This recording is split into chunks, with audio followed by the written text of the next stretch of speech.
Hello everyone. तो आज की क्लास में हम डिस्कस करने वाले हैं क्वाड्रेटिक इक्वेशन। पहले हम ये देखेंगे कि क्वाड्रेटिक इक्वेशन होता क्या है। What is quadratic equation?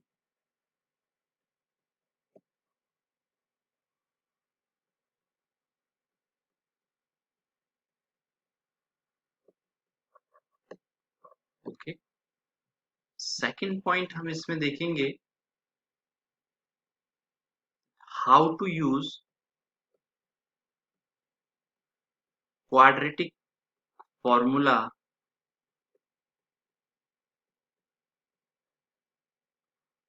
To solve quadratic equation.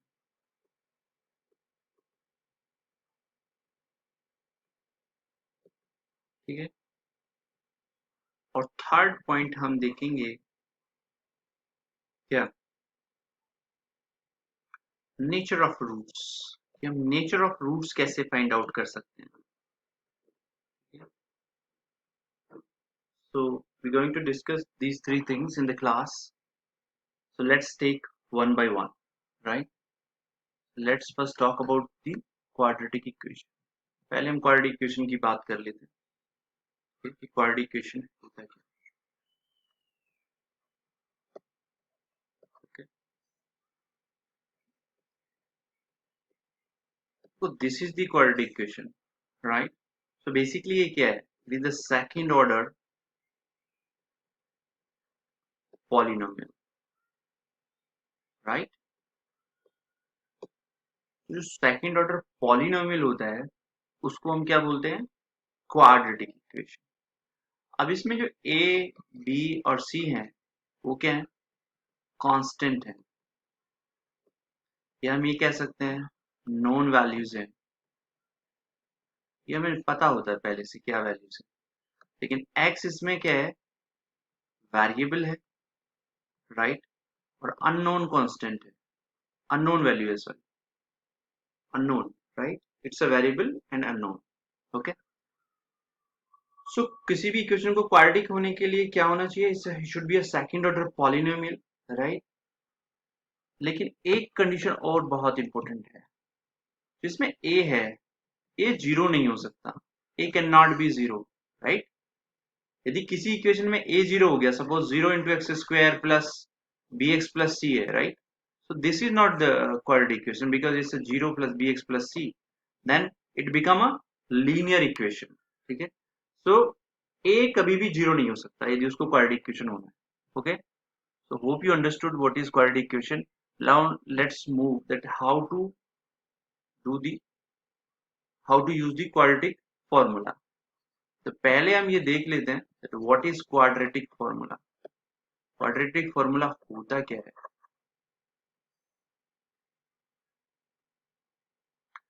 तो a x square plus b x plus c, इस इक्वेशन को सॉल्व करने के लिए हम क्वाड्रेटिक फॉर्मूला यूज कर सकते हैं, जिसके और भी कई नाम हैं, जैसे श्रीधराचार्य फॉर्मूला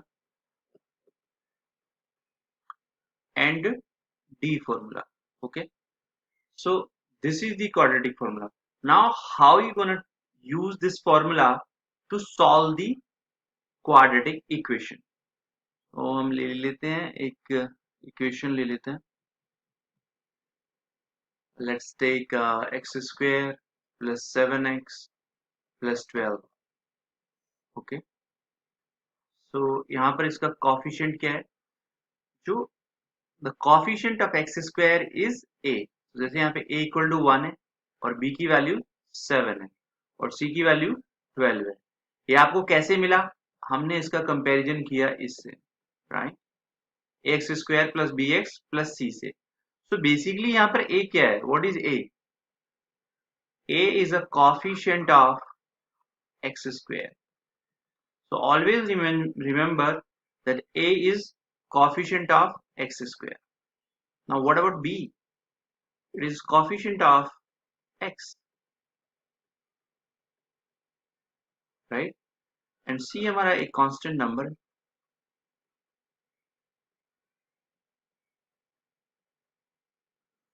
ओके।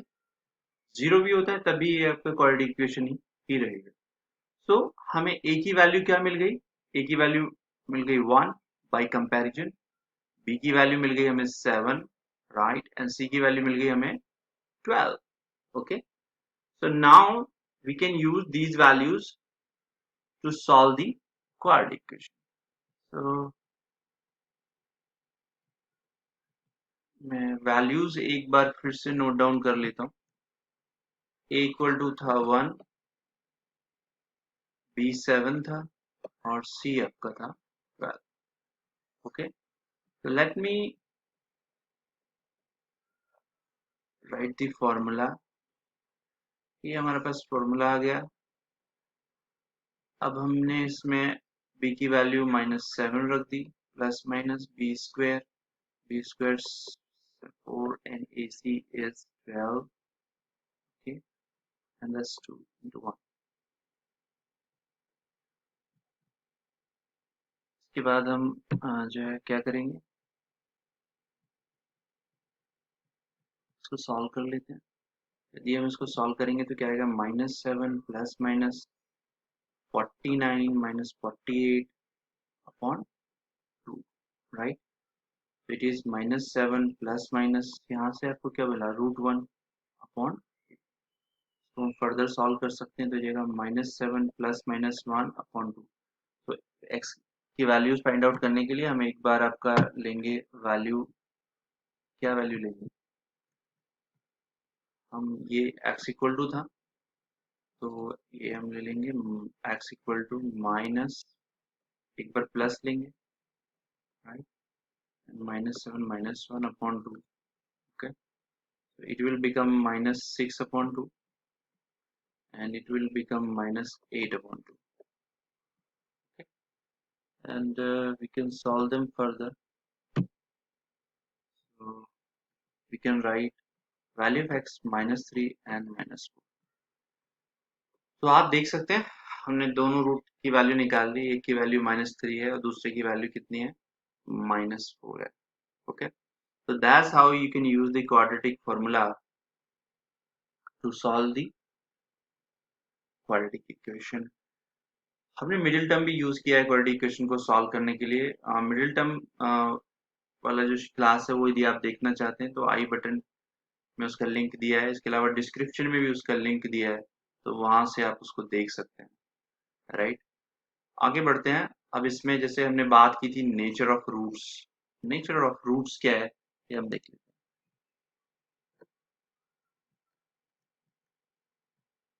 हैं. नेचर ऑफ रूट्स,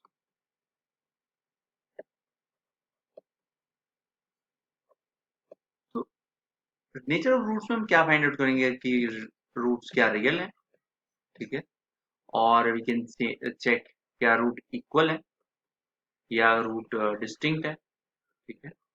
ये हम चेक कर सकते हैं. कैसे कैसे करेंगे ये देख लेते हैं. देखो जो डी फॉर्मूला है आपने देखा, उसका जो फॉर्मूला था हमारा वो ये है, b² - 4ac अपॉन 2a. तो इसमें जो ये वाला पार्ट है, रूट के अंदर वाला जो पार्ट है, इसको हम चेक करते हैं और उसी से हमें पता चल जाता है कि किसी इक्वेशन के रूट जो है आपका रियल है या डिस्टिंक्ट है, सॉरी, या इमेजिनरी है या इक्वल है नहीं है. तो सपोज b² - 4ac 0 के बराबर है. 4ac यदि 0 के बराबर है तो उस केस में रूट्स जो होंगे वो रियल होंगे एंड क्या होंगे, इक्वल भी होंगे, ठीक है. मतलब उनकी वैल्यू ऐसे आएगी जैसे 3 3. जैसे आपको मालूम है क्वाड्रेटिक इक्वेशन के दो ही रूट हो सकते हैं, ठीक है, दो से ज्यादा नहीं हो सकते, ठीक है, बिकॉज वो सेकंड ऑर्डर का पॉलिनोमियल है. तो किसी भी पॉलिनोमियल के उतने ही रूट हो सकते हैं, जीरोस हो सकते हैं जितनी उसकी डिग्री है, ठीक है. तो ये सेकंड ऑर्डर का क्वाड्रेटिक है या सेकंड ऑर्डर की पॉलिनोमियल है तो इसके दो ही रूट्स हो सकते हैं. तो या तो 3 3 या 4 4 इस तरीके से आ सकते हैं जब b² - 4ac इक्वल टू 0 है तब. यदि b² - 4ac आपका है greater than 0, it is greater than 0, तो उस सिनेरियो में क्या होगा, उसमें ये होगा रियल एंड डिस्टिंक्ट मतलब डिस्टिंक्ट का मतलब क्या है यहाँ पे कि मतलब वैल्यू जो है 3 4 इस तरीके से आएंगी या 5 6 इस तरीके से आएंगी, मतलब इक्वल नहीं होंगी। और सपोज यदि B square minus four A C less than zero है तब क्या होगा?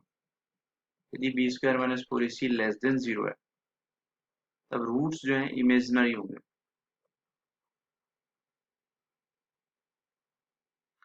या हम यहाँ या इनको हम कॉम्प्लेक्स रूट्स भी बोलते हैं, जो आप अगली क्लासेस में स्टडी करेंगे, ठीक है। लेकिन यहाँ पर तो हम अभी 10th क्लास में यही कहेंगे, क्या? रूट्स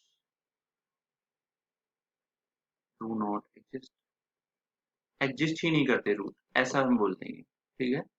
यदि एग्जाम में इस तरह का क्वेश्चन आता है, so we can talk like this, that be the root does not exist, here sorry do not exist, okay.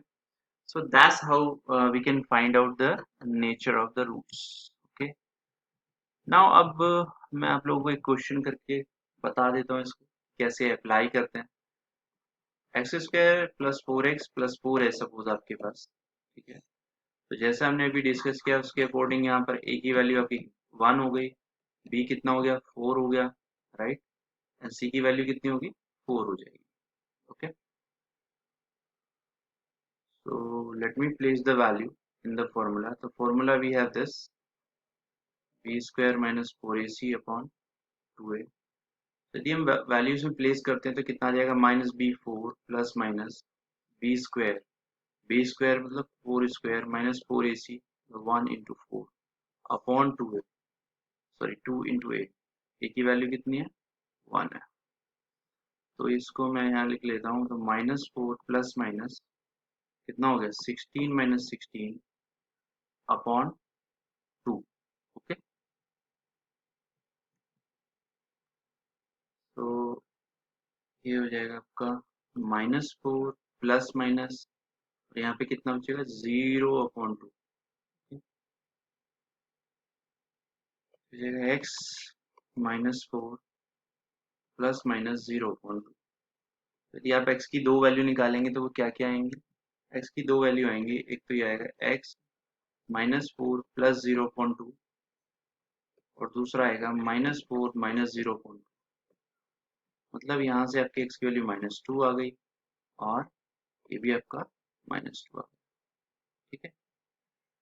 तो यहाँ पे आप देखा इक्वल रूट्स आए हैं, ठीक है।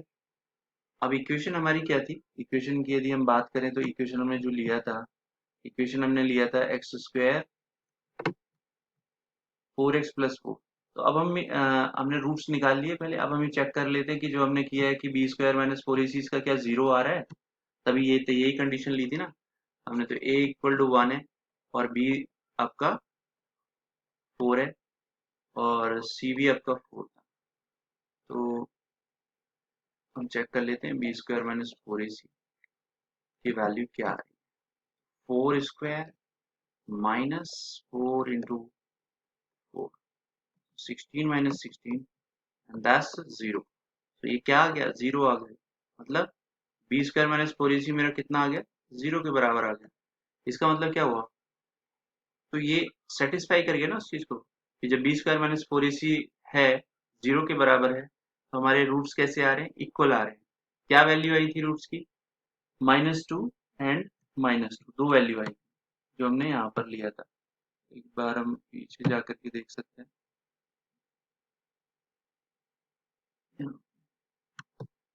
ये ये वैल्यूज थी,